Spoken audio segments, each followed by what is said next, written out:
ito.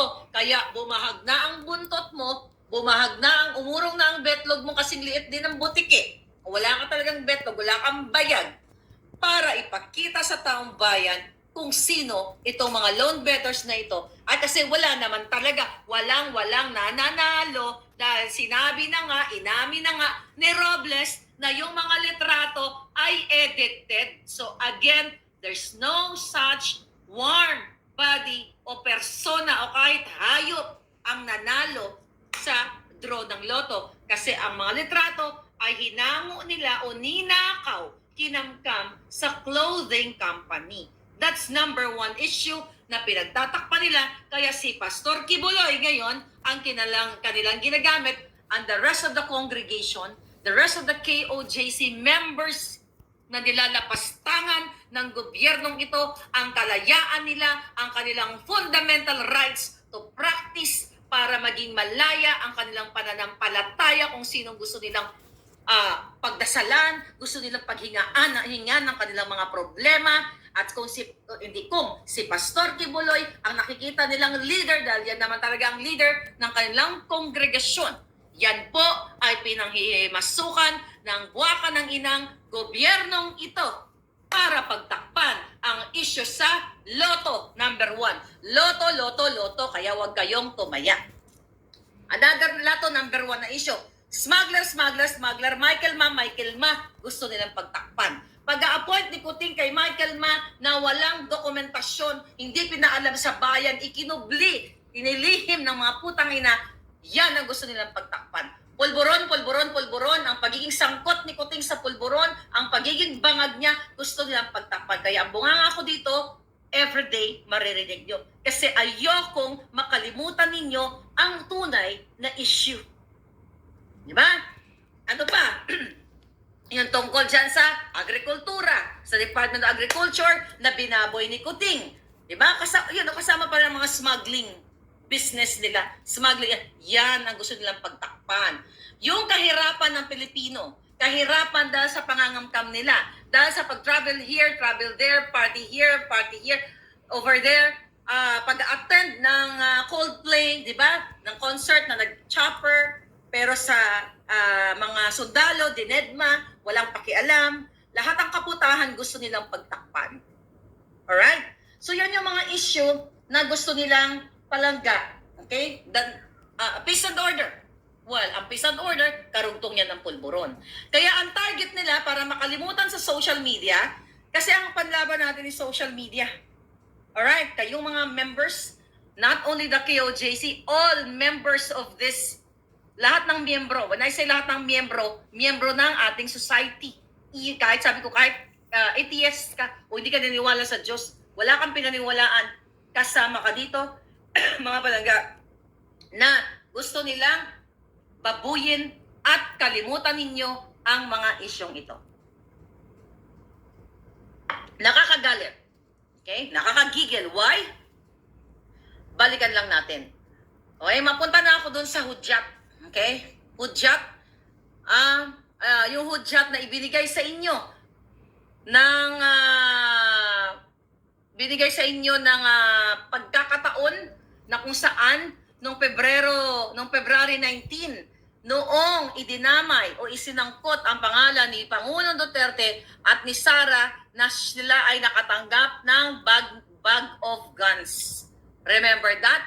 Na kinaray-karay ni Ontiveros dyan sa Senado at ikinonek ang issue kay Inday Sara at kay Pangulong Duterte. Hindi na lang po ito ngayong araw na ito, malalaman ninyo na hindi na lang para tigihin o gurgurin ang platform ni Pastor at ng SMNI at ng kanyang mga miyembro. Hindi na po ganun ang issue ngayon na dahil si Duterte ay connected or associated or friends with Pastor Kibuloy.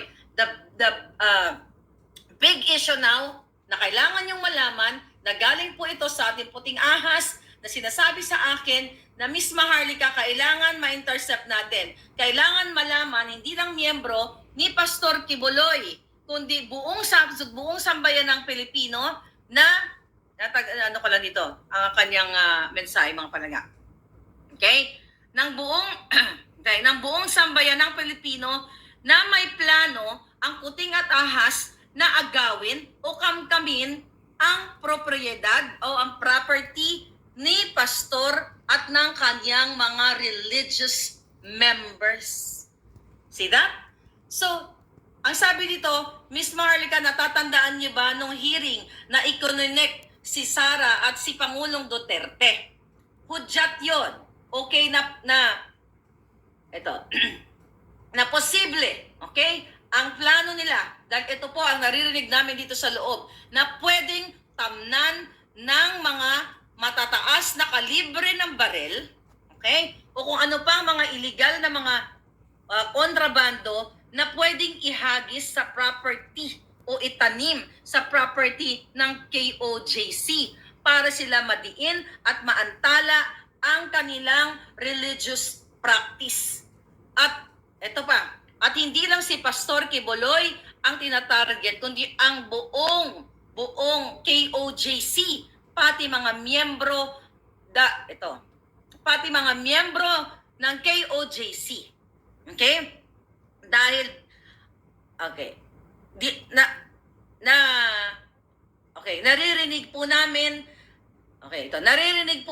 dito na may interes ang gobyernong ito na kamkamin o aagawin ang mga properties ni Pastor Quiboloy at ng kanyang miyembro. Kaya Miss Maharlika, sana maipahatid natin sa taong bayan para ma-intercept, malaman nila na kung mabasa o marinig ng taong bayan ang kanilang plano ay hindi maitutuloy or magdadalawang isip sila. See that? Mga palangga, nakita ninyo? Alright? Nakita ninyo kung anong maitim na plano ng hayop na to. Kaya natin sinasabi, naalala nyo ang ating vlog?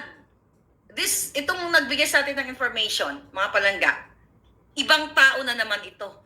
Pero, noong November 18, nung sinabi ko, Pastor Quiboloy, SMNI, tayo na isusunod. Kayo po ay ganito, ganyan, gigipitin kayo, tatanggalan kayo ng prangkisa, nagkatotoo, di ba? Even though, sinabi ko sa inyo ahead of time, actually, ang intention lang natin noon, para ma-intercept ninyo, malaman ng taong bayan, para hindi na ituloy yung panggigipit nila na tatanggalan ng prangkisa si Pastor Quiboloy. Yun po yung purpose ng information na binibigay natin sa inyo para masindak o matakot ang gobyerno na isuppress o gipitin tayo. At ito, particularly, ang pinag-uusapan natin, si Pastor at ang kanyang mga miyembro. So, nagkatotoo. November, December, January, February na ngayon. And now, ito, pinapahatid na naman sa inyo, mga kababayan, na posible, hindi ko sinabing gagawin nila 100%.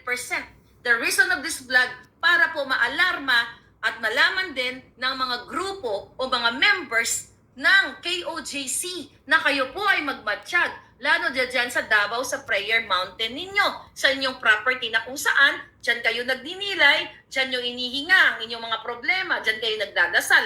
So maging alerto po kayo. Hindi ko sinabi, hindi ko to binablog para takutin kayo. Okay? At hindi ko rin sinasabi na ito'y maging 100% na gagawin nila. But the purpose of this message sa atin, ng ating puting anghel na lang, okay?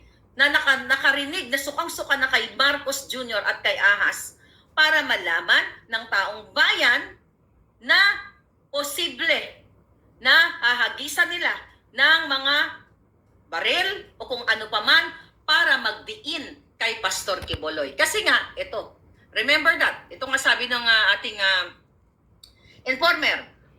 Sabi nga niya, Miss Maharlika, naalala mo ba yung dinadamay si Sara na nakita daw nitong, ito, eksakto sinabi. Sabi ng kanilang kinaray-karay na fake witness. Ako po ay naging landscaper ni Quiboloy sa Glory Mountain. At doon ko na po naranasan ang pananakit mismo sa kamay ni Quiboloy sa Glory Mountain pag dumating si Quiboloy sakay ng chopper. May dala po siya na malalaking bag na laman po ang iba't ibang uri ng baril at nilatag po ito sa tent nakatabi po ng mansion niya, yung alias Rene. Remember that? Minsan po, minsan po pumupunta din, kung alam mo, kung iintindihin mo, ito yung statement niya. Okay? Dumadating daw si Pastor Kibuloy na may daladalang malaking bag. Dumating si Kibuloy, sabay ng chopper, may daladala po siya na malalaking bag. Malalaking bag. Kaya bang bitbitin ni Pastor Kibuloy yung mga mabibigat o malalaking bag na yon? Kung titignan mo, kung ito siya nagsasabi ng totoo, kunyari ikaw yung nakaranas o nakakita, ganito ang tamang statement dyan kung nangyari ito. Ako po ay landscaper sa Glory Mountain. Nakita ko po si Kibuloy at ang kanyang mga 5 po yun, yung kanyang mga alalay, bit-bit po nila yung mga bag ng baril. Kasi kung alone lang si Pastor Kibuloy, it's impossible. Ang dami niyang members. Tayo nga eh. Di ba? Kung tayo may mga kasambahay, pag magbitbit tayo ng mga pinamili natin, sinasalubong tayo ng ating kasambahay or isinasama natin ang ating mga kasambahay, mga kapatid, pag namamalengke, mag-i-equals, ano tayo, kanya-kanya tayong kung marami kang bitbit o mabigat ka, tutulungan mo. Di ba? So, pero dito sa statement ng alias Rene na ito, bit-bit ni Pastor Kibuloy ang mga mabibigat. How come? What is the point of having staff na hindi ka tutulungan sa pagbitbit ng bag? So, dito pa lang red flag. Okay? Sabi niya, minsan pumupunta doon tapos biglang bawi, di ba? Minsan po doon pumupunta si former President Rodrigo Duterte at Davao Mayor Sara Duterte. Pag umalis na sila doon sa Glory Mountain, dala na po nila yung mga bag na siya pong bag na nilalagyan po ng mga baril. So we all know na ito ay scripted o fabricated stories. Kasi ang taong nagbibigay ng salaysay, mga palangga, ang taong nagbibigay ng salaysay, detalyado yan. Sino ang mga tao sa paligid na yan? Okay? Kung ako'y magbibigay ng salaysay sa inyo, ng mga bagay, ng mga nangyari sa buhay ko. Let's say for example, magbibigay ako sa inyo ng salaysay. Paano ko na-meet si Pangulong Duterte? Doon na nilatagan niya ako, nakalatag na yung red carpet na yun. So buong buo, may kukwento ko sa inyo na nung pumunta ako doon, pinag-antay muna ako doon sa certain room na yon, tapos binigyan ako ng balinghoy, di ba, ng kasaba, pinainom ako ng juice. Then, nakita ko yung mga tao, ang daming nagpapapicture, ganan, at daming mga photographers, PSG and everything. Nakita ko si Senator Bongo, napaakyat, magkasama sila ni Pangulong Duterte. Tapos ako na, in-instructionan ako ng staff doon sa Malacanang, o Miss Maharlika, go ka na, salubungin mo na si Pangulong Duterte. Then, kahit pumikit ako, kahit malasing ako, and everything, kaya kong i-detalye sa inyo yung mga pangyayari. Pati positioning, yung pagsalubong, tapos actually yung picture, yung picture na pinost ko ay kinuha ni Senator Bongo ang camera ko. Sabi niya sa akin, sige na, sabi niya, Ms. Marlica, pipicturean ko na kayo ni Pangulong Duterte. So yun yung detailed, kasi you experience it, na witness mo, ikaw ang personal na nakaranas. So ganun magbigay ng statement. But dito sa hinayupak na state na kinaray-karay ni Ontiveros, nakita niya bit-bit ni Pastor Kibuloy. So si Pastor Kibuloy lang ang nagbibit-bit na mag-isa, kahit ang bigat-bigat. Anong ginawa ng staff niya? Nakatanga lang.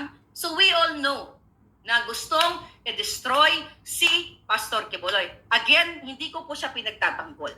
Sa bawat religious group, sa bawat relihiyon, mga palangga, kahit anong relihiyon mo, may mga pangyayari talaga na hindi maiiwasan, na hindi maganda. Even as Catholic, even you Muslims, INC, yes, lalo na ang Katoliko. Lahat yan may mga internal issue.